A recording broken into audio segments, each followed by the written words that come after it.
السلام عليكم. جاري ميلر عالم كندي كبير ودكتور في الرياضيات والمنطق، وواحد من أكبر المبشرين النشيطين جدا في الدعوة إلى النصرانية بكندا. أراد في يوم من الأيام البحث في القرآن الكريم عن أخطاء وأكاذيب ليهين بها المسلمين، ولكن بعد لحظات من إمساكه للقرآن الكريم وقعت مفاجأة كبيرة جعلته يعتنق الإسلام. لنكتشف ما الذي حدث للدكتور جاري ميلر، وماذا وجد في القرآن الكريم، ولماذا أعلن إسلامه فوراً. دعونا نكتشف، ولكن قبل ذلك لا تنسى عزيزي المشاهد دعمنا بالإعجاب والاشتراك مع تفعيل الجرس لتصلك المزيد والمزيد من القصص الرائعة إن شاء الله.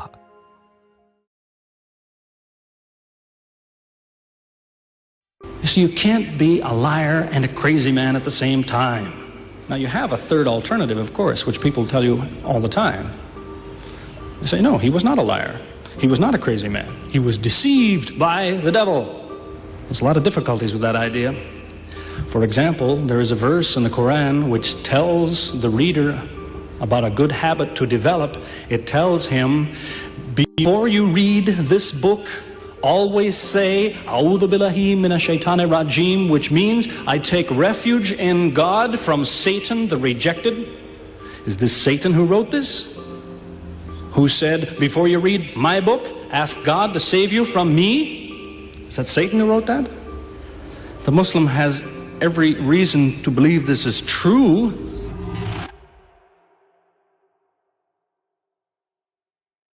واحدة من القصص العجيبة التي لو لم يحكيها لنا الدكتور جاري ميلر لما صدقها الجميع، والذي أراد في يوم من الأيام أن يبحث في القرآن الكريم عن أخطاء ليهين بها المسلمين، لكن ما وقع بعدها كان عجيبا.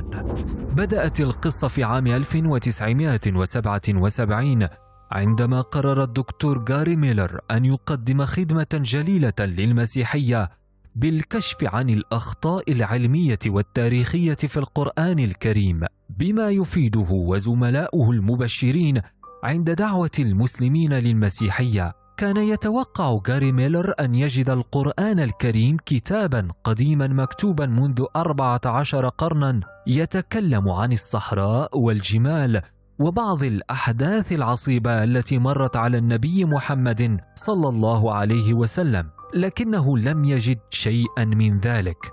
فالرجل الذي دخل بمنطق تصيد الأخطاء وفضحها غلب عليه الإنصاف، وأخرجت دراساته وتعليقاته أفضل مما كتبه معظم المسلمين دعاية للكتاب الحكيم. لقد دهش لما وجد فيه، واكتشف أن هذا الكتاب العجيب يحتوي على أشياء لا توجد في أي كتاب آخر في هذا العالم، ذلك أنه أحسن تدبر القرآن. وأول ما أذهل الدكتور جاري ميلر آية باهرة: أفلا يتدبرون القرآن ولو كان من عند غير الله لوجدوا فيه اختلافا كثيرا. يقول الدكتور جاري ميلر عن هذه الآية الكريمة: من المبادئ العلمية المعروفة في الوقت الحاضر هو مبدأ إيجاد الأخطاء وتقصيها في النظريات إلى أن تثبت صحتها. والعجيب أن القرآن الكريم يدعو المسلمين وغير المسلمين إلى إيجاد الأخطاء فيه، ولن يجدوا. صراحة لم يسبق لي أن صادفت مؤلفا في العالم يمتلك الجرأة ويؤلف كتابا ثم يقول لك هذا الكتاب خال من الأخطاء، ولكن القرآن يقول لك ذلك، بل ويتحداك أن تجد فيه خطأ واحدا. وأيضا يقول الدكتور جاري ميلر إن القرآن كتاب يدعي أن مؤلفه كان حاضرا في بداية نشوء الكون وبداية الحياة، ولهذا فلنا الحق أن نسأل ذلك المؤلف ونقول له: حسنا، أخبرنا شيئا يثبت لنا أنك كنت موجودا عند نشوء الكون وبداية الحياة. وهنا يعطينا القرآن بيانا شيقا لذلك الحدث الكبير، فيقول: أولم ير الذين كفروا أن السماوات والأرض كانتا رتقا ففتقناهما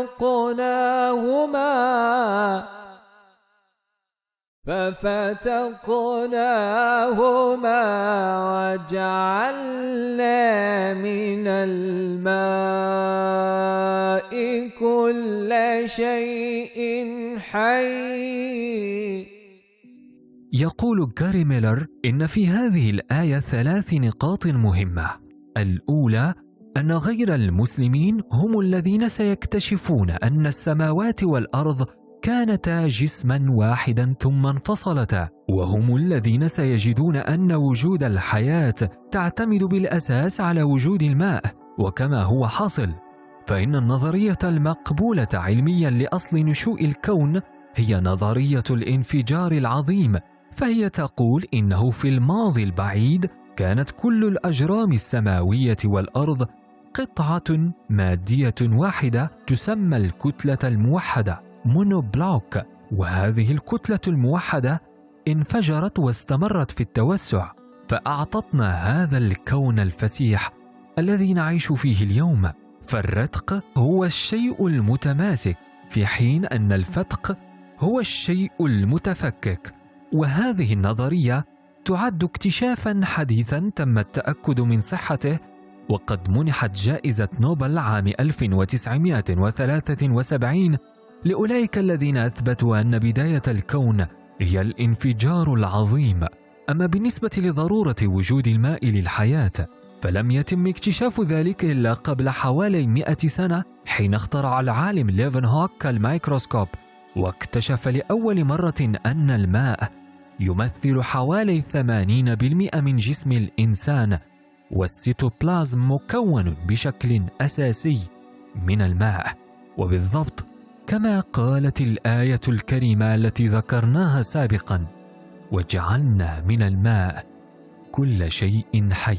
فكيف لرجل أمي عاش قبل 1400 سنة أن يعلم كل هذا لولا أنه متصل بالوحي من السماء؟ فسبحان الله. ويضيف الدكتور غاري ميلر قائلا: لنقم بالمزيد من التأمل في القرآن الكريم. يقول الله تعالى: والسماء بنيناها بأيد وإنا لموسعون.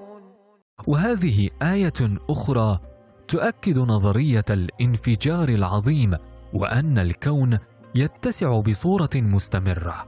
ويضيف الدكتور غاري ميلر: لقد تنبأ القرآن بعدة أمور قبل أن تقع بسنوات، ومن بين ذلك أن الفرس تفوقوا على الروم في حروبهم وانتصروا عليهم، وكانت كل المؤشرات تقول أن الفرس في طريقهم ليصبحوا كقوة عسكرية وسياسية مسيطرة على العالم آنذاك. ولكن ما ورد في سورة الروم كان مختلفا تماما، وكان مطمئنا للمسلمين بانتصار أهل الكتاب على الوثنيين الفرس، لقوله سبحانه وتعالى: ألف لام ميم غلبت الروم في أدنى الأرض وهم من بعد غلبهم سيغلبون في بضع سنين لله الأمر من قبل ومن بعد ويومئذ يفرح المؤمنون بنصر الله ينصر من يشاء وهو العزيز الرحيم. كان هذا الوحي ينزل والمسلمون مطاردون وخائفون على أنفسهم في بداية الدعوة، ولكن هذا ما حصل بالضبط بعد انتصار الفرس بعدة سنوات، فقد انتصر الروم عليهم أخيرا. ومن بين القصص التي أبهرت الدكتور غاري ميلر ويعتبرها من المعجزات هي قصة النبي محمد صلى الله عليه وسلم مع أبي لهب. يقول ميلر: هذا الرجل أبو لهب كان يكره الإسلام كرها شديدا، وقبل 10 سنوات من وفاة أبي لهب نزلت سورة في القرآن اسمها سورة المسد. قال الله تعالى: تبت يدا أبي لهب وتب ما أغنى عنه ماله وما كسب سيصلى نارا ذات لهب. وفي هذه السورة تقرر أن أبو لهب سوف يذهب إلى النار، أي بمعنى آخر أن أبو لهب لن يدخل الإسلام. وخلال 10 سنوات كاملة كل ما كان على أبو لهب أن يفعله للقضاء على دعوة محمد صلى الله عليه وسلم هو أن يأتي أمام الناس ويقول: محمد يقول أني لن أعتنق الإسلام وسأصل النار، ولكني أعلن الآن أني أريد أن أعتنق الإسلام وأصبح مسلما. لكن أبو لهب لم يفعل ذلك ولم يسلم ولم يتظاهر حتى بذلك، بينما كانت لديه الفرصة أن يهدم الإسلام بدقيقة واحدة. وهذا دليل آخر بأن هذا ليس كلام محمد، ولكنه وحي من الله، عالم الغيب والشهادة الذي له علم اليقين بأن أبا لهب لن يسلم أبدا. وإلا كيف لمحمد أن يعلم ذلك ويضع هذا التحدي الخطير؟ كل هذا ليس له إلا معنى واحدا: أن القرآن الكريم وحي من الله. ويجيب الدكتور غاري ميلر عن سؤال حير أغلب الناس، ألا وهو: من كتب القرآن الكريم؟ قائلا: هناك من يزعم بأن القرآن كتبته الشياطين، ولكن وجدت في هذا الكتاب آية عجيبة: وما تنزلت به الشياطين وما ينبغي لهم وما يستطيعون إنهم عن السمع لمعزولون. والآية كما هو واضح تقول أنه لا ينبغي للشياطين ذلك، أي أنه لا يناسبهم، وهو حقا لا يناسبهم. هل هذا هو الأسلوب الذي يضل به الشيطان الناس؟ أن يقول لهم لا تعبدوا إلا الله وحده لا شريك له، وأن يأمر بالصيام والصلاة والزكاة. فهل هذا هو الأسلوب المناسب للشيطان ليضل به البشر؟ وتقول الآية 98 من سورة النحل: فإذا قرأت القرآن فاستعذ بالله من الشيطان الرجيم. وهنا نتساءل: هل هذه طريقة الشيطان في كتابة أي كتاب؟ يؤلف كتابا ثم يقول لك قبل أن تقرأ هذا الكتاب يجب عليك أن تتعوذ مني. إن في هذه الآيات رد منطقي على أصحاب هذا الادعاء، وكل من يدعي أن القرآن كتبته الشياطين. لقد اكتشف الدكتور غاري ميلر أشياء عديدة في القرآن الكريم جعلته في حيرة من أمره. في عام 1978 أشهر الدكتور غاري ميلر إسلامه واتخذ اسم عبد الأحد عمر، وعمل لسنوات في جامعة البترول والمعادن بالسعودية قبل أن يتفرغ تماما للدعوة للإسلام، حيث ساهم بكتابة الكثير من المؤلفات عن الإسلام، أشهرها القرآن المذهل والكتاب المقدس، وكتاب نظرة إسلامية لأساليب المبشرين.